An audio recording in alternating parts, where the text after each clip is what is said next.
ఆయనకి చివరికి ఏంటంటే ఏదో రకంగా నేను అసెంబ్లీకి వెళ్తానన్నటువంటి మాట ఆఖరిగా చెప్పినట్టుగా చూశాను.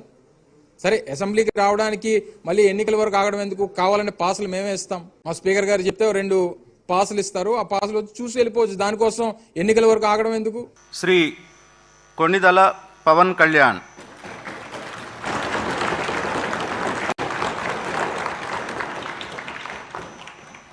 కొణిదల పవన్ కళ్యాణ్ అనే నేను శాసనసభ సభ్యుడిగా ఎన్నికైనందున శాసనం ద్వారా నిర్మితమైన భారత రాజ్యాంగం పట్ల నిజమైన విశ్వాసం, విధేయత చూపుతానని, భారతదేశ సార్వభౌమాధికారాన్ని, సమగ్రతను కాపాడుతానని, నేను స్వీకరించబోయే కర్తవ్యాన్ని శ్రద్ధాశక్తులతో నిర్వహిస్తానని దైవ సాక్షిగా ప్రమాణం చేస్తాను.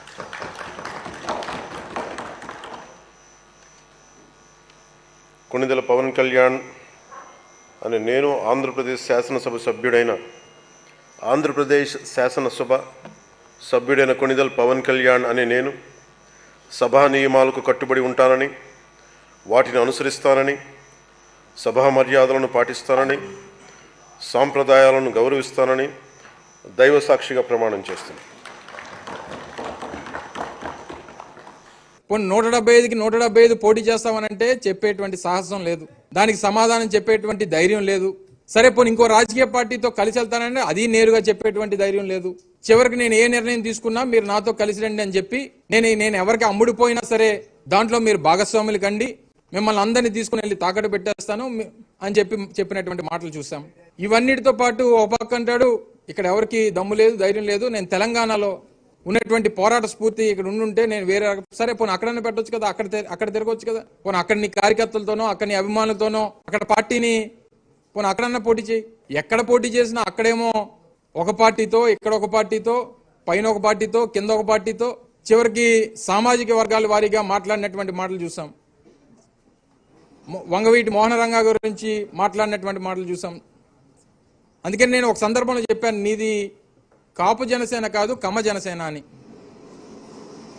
దాని గురించి కూడా నేను మాట్లాడుతూ వంగవీటి మోహన రంగా గారిని ఉద్దేశిస్తూ ఒక కమ్మ సామాజిక వర్గానికి సంబంధించినటువంటి ఆడపడుచుని పెళ్లి చేసుకున్నారు. వంగవీటి రాధా కాపు కమ్మ భార్యాభర్తలకు పుట్టినటువంటి వ్యక్తి. సో ఇక్కడ ఉన్నటువంటి చాలామంది వ్యక్తులు అనేక కులాలకు సంబంధించినటువంటి వారు ఉన్నారు, కాపులకు సంబంధించి. ఇవన్నీ ప్రస్తావన చేసి వచ్చారు. ఆయన ఏదో ఇంటికి వచ్చారట రంగా గారు, ఈయన టీ ఇచ్చారట, ఇలాంటివన్నీ కూడా. సరే, ఈ రోజుకొక కొత్త అవతారం ఎత్తుంటాడు, కొత్త విషయాలు చెప్తుంటాడు.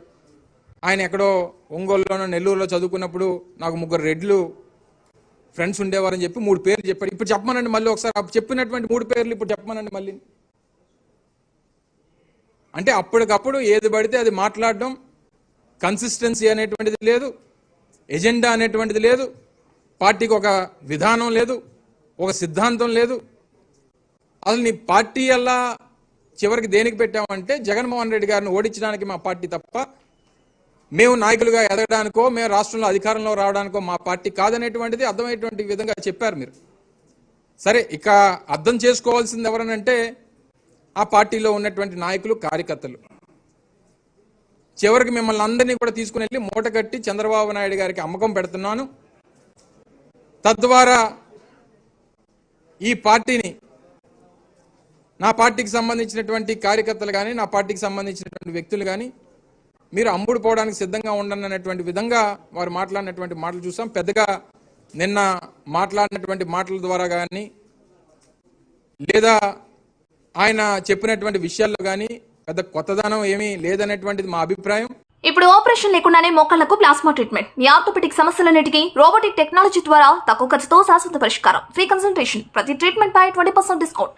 ఈ ఆఫర్ కొద్ది రోజులు మాత్రమే, త్వరపడండి. V9 hospitals 9281465842.